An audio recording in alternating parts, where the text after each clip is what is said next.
The aspiration of our country to build a $5 trillion economy is going to depend upon our ability to invest in higher education and to focus on building world-class universities. The human capacity, the human capability, and also the human development capacities that universities have will be significantly enhanced if we can improve quality and also focus on research and knowledge creation in our universities. The fact that we have established institutions of eminence which have been identified as part of the Government of India's process is a first step in the right direction. But we need to move beyond that. We need to now focus on how do we build world-class universities? How do we create research ecosystem? How do we invest in higher education? So one of the ways by which we have been able to create world-class universities around the world is to invest in higher education and significantly enhancing the GDP investment relating to higher education. The benefit of that is we can have an economy and institutions that can shape the economy through better human capital emerging out of our universities. Thank you, sir. Both in the public and the private sector, we need to ensure quality. So first is expansion, second is quality, and the third I think is very important is that understanding the significant role of the private sector in higher education. Most people have not recognized this, that today in India, over 70% of higher education is actually private sector, both in terms of private higher education institutions and private universities. And 70% of the students in India are also studying in private higher education institutions. There has been a tectonic shift in the growth and evolution of higher education sector in India, where the higher education sector is dominated both in terms of number of institutions and number of students studying in these institutions by the private sector. I'm not saying it's a good thing. What I really want to say is that this has resulted in significant consequences for the sector itself. We need to create a better ecosystem in which private, not-for-profit type elements in the higher education sector come in. That's one of the 10-point agenda, but it requires a better understanding of the role of the private sector in higher education. The fourth, I think it's very important, is that we really need to address the issue of jobs. I think the question of jobs is at the heart and center of higher education. The aspiration of young people who go into universities is a very serious issue. You have a situation where over 60 to 70% of our engineers are unemployed. There are numerous engineering colleges and management colleges and other colleges getting closed across the country. The aspiration of Indian students to be able to receive good quality education and then get a job is being affected. So jobs and careers are at the heart and center of the higher education problem. And that also is connected with our aspiration to build a $5 trillion economy, because we need to invest in entrepreneurship, we need to invest in social innovation, we need to invest, as the government talks about, startups and the ecosystem for development of startups. But honestly, this can happen only in higher education institutions themselves. Despite the best of intentions, both corporations as well as government agencies are not suitable to create this environment. It has to be created within academic institutions, higher education institutions, colleges across the country, as well as universities, and we need to play a leadership role there. And lastly, one of the things that we need to recognize is the role of higher education and universities in the larger, agenda of nation building. In this case, we should mention that universities have to play a leadership role, not only in building a $5 trillion economy, and I strongly believe we simply cannot build that economy without significantly investing in higher education, but we also need to recognize the role played by universities in issues addressing humanities and social sciences. I've always been concerned by the fact that many of India's higher education imagination has been largely focused on STEM and to some extent in medicine, but we have to a large extent neglected the importance of humanities and social sciences. The new education policy has talked about it. We need to invest in aspects of developing the higher education sector with a stronger focus on humanities and social sciences. and that is something which we hope we can see in the future. So these are some of the things which I want to share with you. I'll be happy to take questions, but before I do that, I would like to introduce my colleague, Professor Tom Goldstein. Tom Goldstein is the Dean of the Jindal School of Journalism and Communication. He was before the Dean of the Columbia School of Journalism, which is in New York, and also the Dean of the University of California, Berkeley School of Journalism. Quite remarkably, he was a member of the Pulitzer Prize Board, which is like the Nobel Prize for journalists and the media. He served as a member of the Pulitzer Prize Board.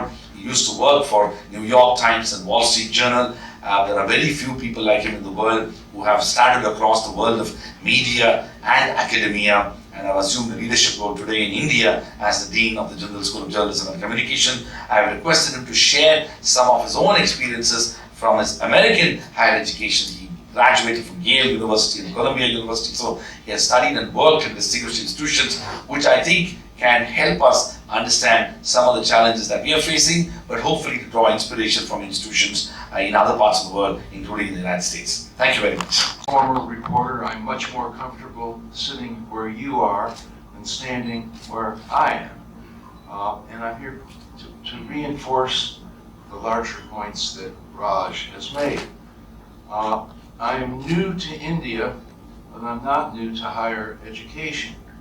I've been involved in some form of higher education at many of the top-notch U.S. universities, Yale, Princeton, Columbia, Berkeley, Stanford, as a student, teacher, administrator, and parent for more than 6 decades, sort of thinking about what I would say this afternoon.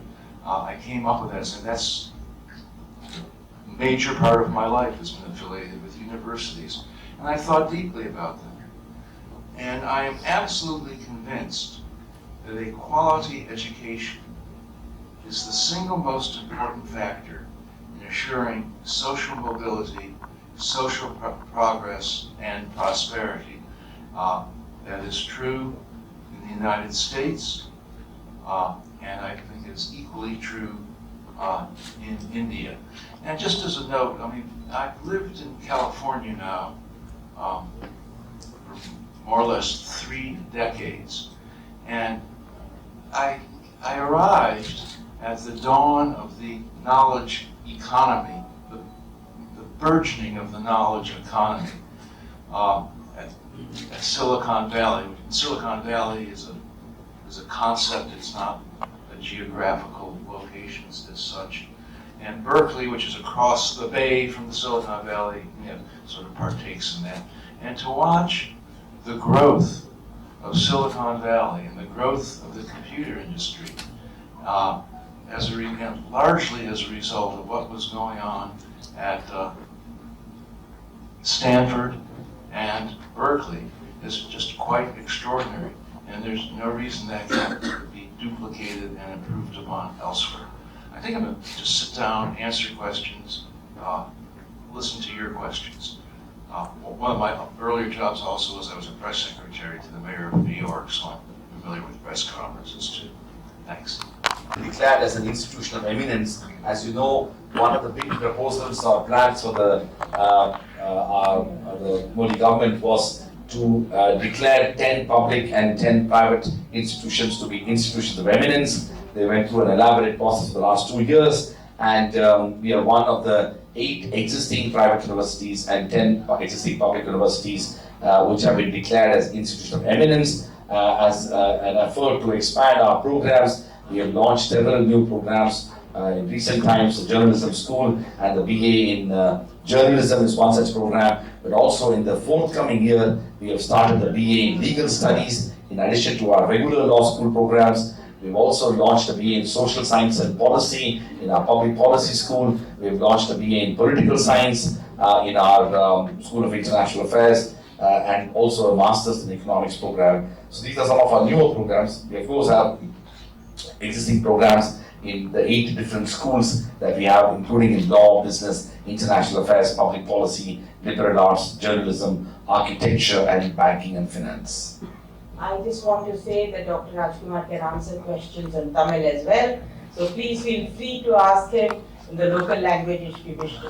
ஒரு தமிழ் பேச முடியும். நான் சொந்த ஒரு நாகர்கோயில் கன்னியாகுமரி தான். So இங்கே தான் மெட்ராஸ்ல studied. So these reform plans, is it for applicable to IITs also instead of MNEs or how? Yes, this is our suggestion for the country. This is applicable for all institutions.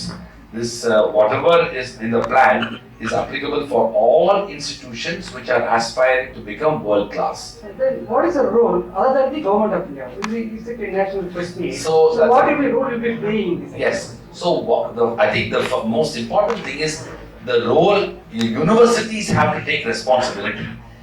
Universities have to internally develop their vision and mission and recognize that quality education has become a priority, and they need to invest resources so that they can extend their priorities on research, internationalization and opportunities for students. Of course, government has a role to ensure that the regulatory environment is enabling and not too much of control and restrictions are imposed on universities so that they can function more autonomously. But a large part of the responsibility has to be taken by the universities, colleges and institutions themselves. You are not the facilitator between government and the No. This is you see, the reason we thought we should do this is that we were created only 10 years ago. In 10 years, we have become one of the world's top 800 universities among the 30,000 universities. We are one of only 24 Indian universities ranked among the top 1,000, and we have also become an institution of eminence. So this was our own, responsibility to share with others that this is how we have done, and these are the things that you can consider doing if you think that you also want to aspire to become a world-class university. Thank you. Thank you.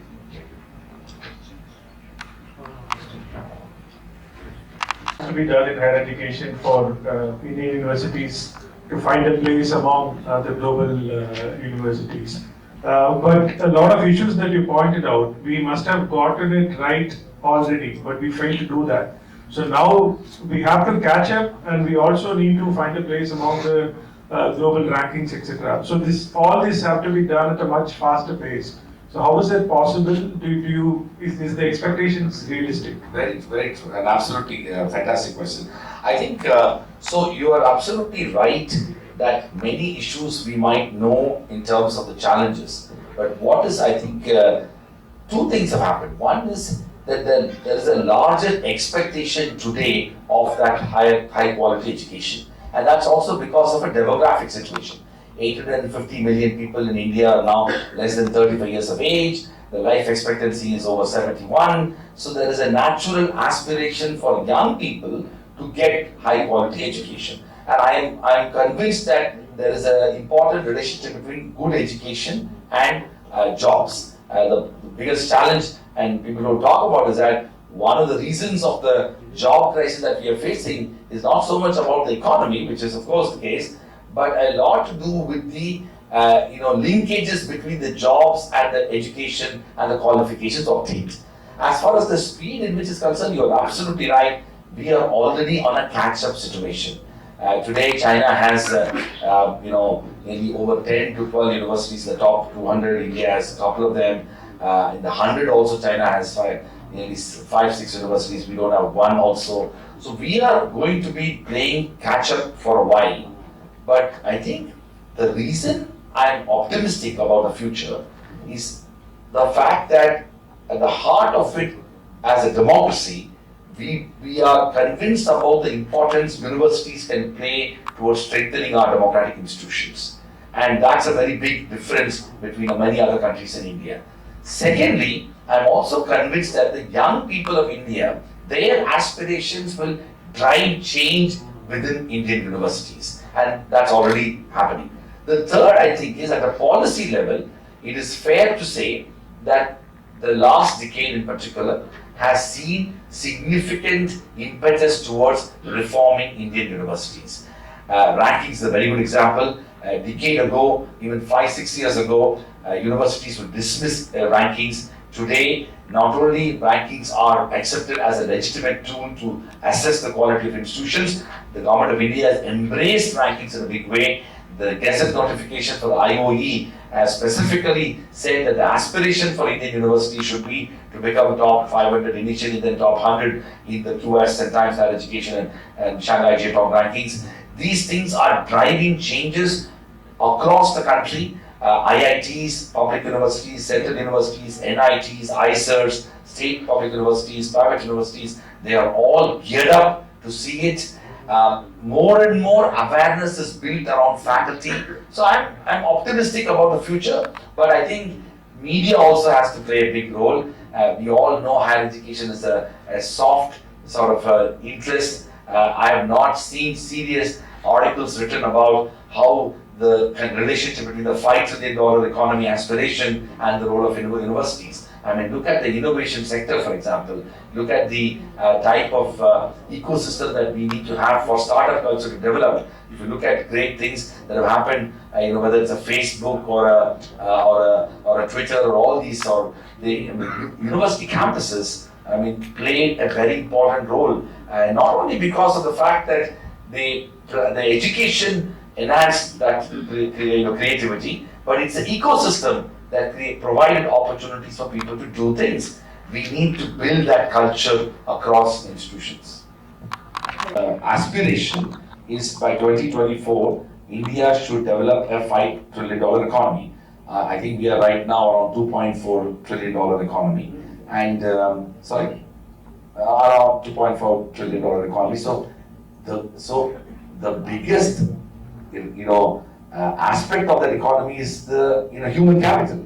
We need people who are able to man the economy. We need individuals who are able to play a very significant role, be it working in the companies, corporations, business enterprises, or entrepreneurs, you name it. The people who are going to help build that economy are going to emerge out of not all of them, but a good number of them. So in some ways, and also the entire science and technology and innovation as elements of the higher education sector needs to be invested a lot more. So the point which I'm underlining is that we need to focus a lot more on higher education institutions. We need to support them financially, but also otherwise, so that we can ultimately achieve this goal. Our university is indeed, we have an Office of Career Services, and our students get placements across different schools, and we have a very, I would say, enabling environment for jobs and internships. But the point about jobs, which we said early on, is that high quality education will enable people to get jobs, but not only get jobs, but also maybe even create jobs. And that entrepreneurial ecosystem can be created only if you have good universities. So there are a few models. One is so we have to recognize that higher education, good quality higher education is expensive. Even if you want to build a laboratory, if you want to build state-of-the-art technological platforms, if you want to build an artificial intelligence lab, if you want to build infrastructure for sports or whatever, it's expensive. And of course, if you want to have a higher, bright faculty, it is expensive as well. So first we have to understand that education is expensive, but the long-term investment and return on investment with higher education is the state of social and economic development of a society, and that's immeasurable in that sense, priceless, but also one can even put a value figure because it's so long-term. The question is, who pays for it? That's the most important question, right? It's expensive and it needs to be invested. Different societies have taken different pathways. India, historically, we have seen higher education as a public good, and we've had largely public universities. Since the 1980s, we have developed private universities, but unfortunately, most of them had a more for-profit type model. Recent times, we have seen not-for-profit type universities emerging, few of them, and we see ourselves to be part of that. And the challenge remains that even when you have those institutions, there is a need for significant capital coming into the education system. Now, if you look at the great private universities around the world, Harvard, Yale, Stanford, and other places, including MIT, a good part of the resources also come from alumni funding and donations and other things. In India, we don't have that culture as much, not just in private but also in public universities. So we need to develop a better and a more realistic understanding of the costs relating to higher education and the financing models surrounding higher education. And that financing model has to be more nuanced, for example. Like there's something to be said about the fact that many of us ended up paying much lesser when we went to university than what we paid in high school. And that's just not right. And I think this has nothing to do with making higher education free for a lot of people who simply can't afford. So we are getting our sort of financing model not right, and that has resulted in a lack of proper expectations when it comes to fees and how you ensure that. Of course, I do very strongly believe that we need to create endowments, we need to create philanthropy in higher education, we need to root through the corporate social responsibility 2% contribution of companies into higher education sector. A few weeks ago, the finance minister announced that the CSR funding, the 2% CSR funding, is going to be made available for, in fact, companies can invest on incubators as well as research and innovation within universities. My only quibble with that announcement was that it ended up being limited to only public universities and private universities were ruled out. I think we need to go beyond this kind of distinction between public and private, particularly with 70% of our education sector in the private sector. I have my own view in this is that we are a large country and we cannot anymore afford to only prioritize some issues and not on others. So for example, so we have to address issues surrounding poverty, for example. But there are some people who argue that if you shouldn't be investing in a Mars mission because that's expensive and you should only focus on poverty. And I don't accept that view. A country like India with the kind of population and aspiration and impact, we need to address all of them. And so if I were to draw that analogy into what you just said, I entirely agree that students in general, particularly those from marginalized communities, do suffer from not only institutionalized forms of discrimination, but also lack of confidence, lack of opportunity, lack of, lack of inherent, their own abilities to, meet the challenges, including academic requirements. So the question is, are we doing enough within the institution to build capacity for those students who may not have different starting points when they enter into a college or when they enter into a university? And it's a very, very important question because universities need to invest in it. And my view is that one can argue about who you admit and you can have your own policy. But once you admit students, whatever state in which they come, you have a responsibility to create conditions for their improvement, for their transformation, for their achievements.